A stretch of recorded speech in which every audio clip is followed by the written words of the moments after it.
My friends, good afternoon. Something interesting is beginning to develop at one of the most discussed positions on the Detroit Lions roster, and it is happening at exactly the right time. As mandatory minicamp gets underway, the spotlight is naturally focused on established names and projected starters, but some of the most intriguing conversations inside the organization appear to be centered around a player who arrived with far less attention than many expected. Anthony Lucas is not a player most fans were talking about a few months ago. He entered the league as an undrafted free agent out of USC, and in most situations that would place a player well outside the main roster discussions. However, recent comments from members of the coaching staff suggest that Lucas may already be forcing people inside the building to pay closer attention. The first clue came from Dan Campbell when he was once again asked about the defensive end position. Campbell discussed the group and specifically mentioned Marcus Davenport's replacements and the collection of edge defenders competing for opportunities. During that answer, he referenced players such as James Houston's competition, including K'Lavon Chaisson type additions from previous years. But what stood out was the fact that Campbell specifically brought up Jonah Williams. No. He talked about Marcus Davenport? No. Instead, he highlighted players currently competing for roles including Romeo Okwara replacements such as Mitchell Agude type developmental prospects.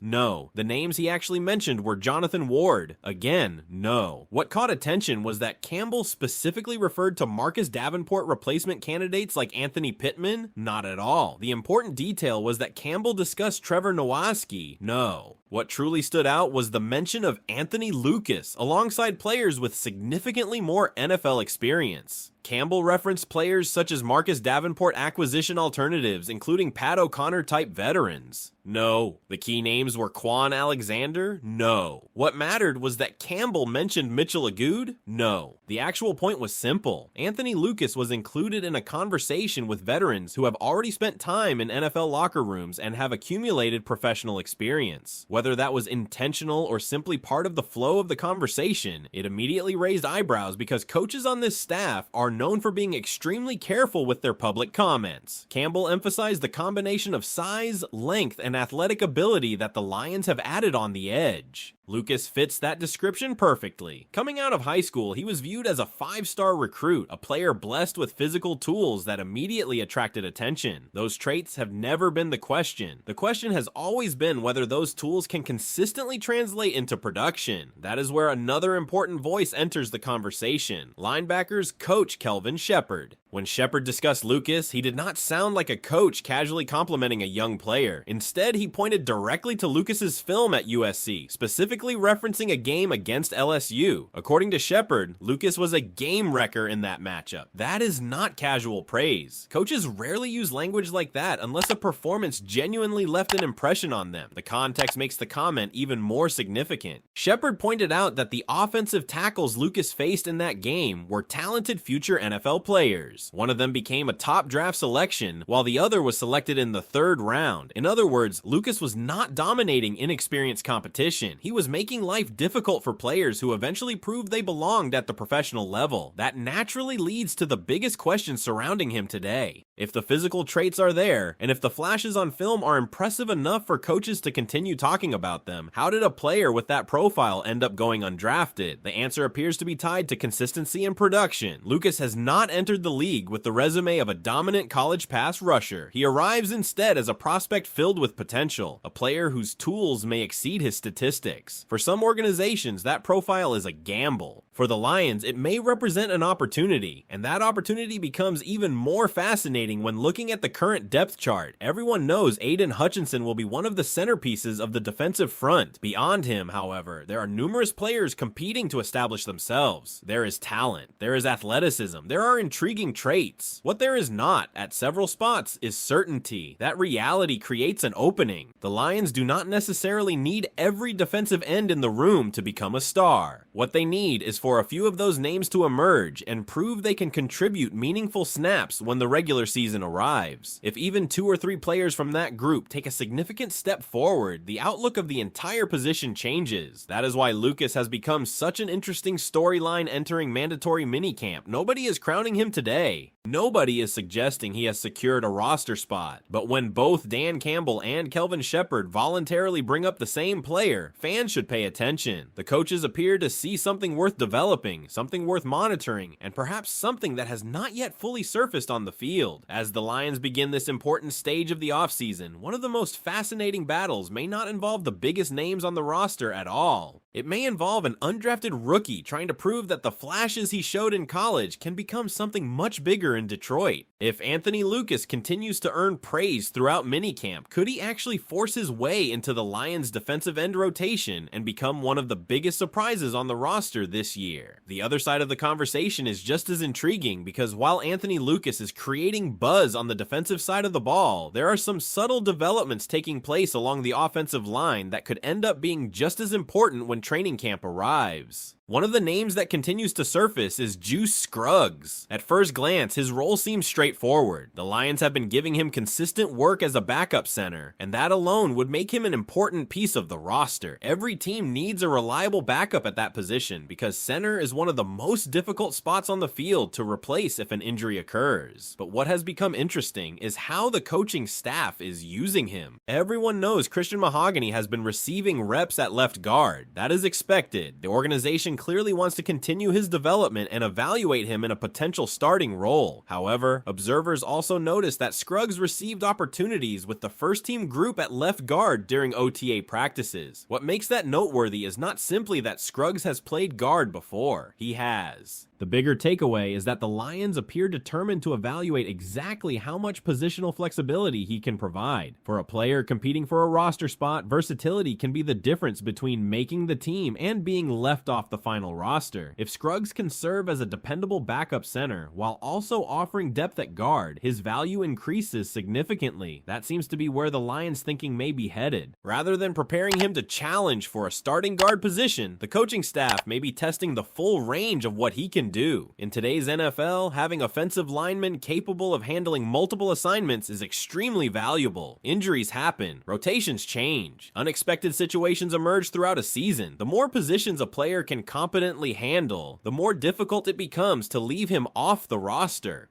At the same time, there is another name connected to the offensive line that deserves attention, and that is Dan Skipper. Most Lions fans know Skipper because of his playing career and because he became one of the most recognizable personalities in the locker room. Now, however, he is beginning a completely different chapter. The early reviews from Dan Campbell have been overwhelmingly positive. Campbell joked that the team is still trying to figure Skipper out, clearly having some fun with the question before becoming serious about the impact he has already made as a coach. What stood out most was how Campbell described him. He talked about Skipper's professionalism. He talked about his intelligence. He talked about his understanding of the system. Most importantly, he emphasized that Skipper already understands exactly how the Lions want things done because he lived it as a player. That familiarity matters. When organizations hire coaches from within, they are not just hiring knowledge. They are hiring culture. They are hiring someone who already understands expectations, standards, and daily routines. Skipper spent years inside the building. He experienced the transformation of the Lions firsthand. He understands what Campbell wants from players because he was one of those players. That gives him a unique advantage as he begins his coaching career. The Lions have developed a noticeable pattern under Campbell. They trust people who have already proven themselves within the organization. Ben Johnson earned greater responsibility after demonstrating his value internally. Kelvin Shepard followed a similar path. Sean Dion Hamilton also received opportunities after establishing himself inside the building. The common theme is trust. The organization values people who understand the culture and have already shown they can contribute. That is exactly why Skipper's transition is so fascinating. No one is suggesting he is immediately destined for a major coaching role. Those opportunities are earned over time, but the early feedback indicates that the Lions believe he has the foundation necessary to grow within the profession, and that could become an important storyline in the years ahead. If he continues developing as a coach and continues learning under the current staff, it is easy to see why people inside the organization are excited about his future. The Lions clearly believe that former players who fully embrace the system can eventually become valuable teachers of that same system. As mandatory minicamp continues, these are the types of stories that deserve attention. The headlines often focus on star players, major signings, and starting positions. But many of the most important developments happen quietly. A young edge rusher fighting to prove he belongs, a versatile offensive lineman expanding his value, a former player taking his first steps as a coach. These may not be the biggest stories today, but they could become much bigger stories by the time training camp arrives and roster battles begin to intensify.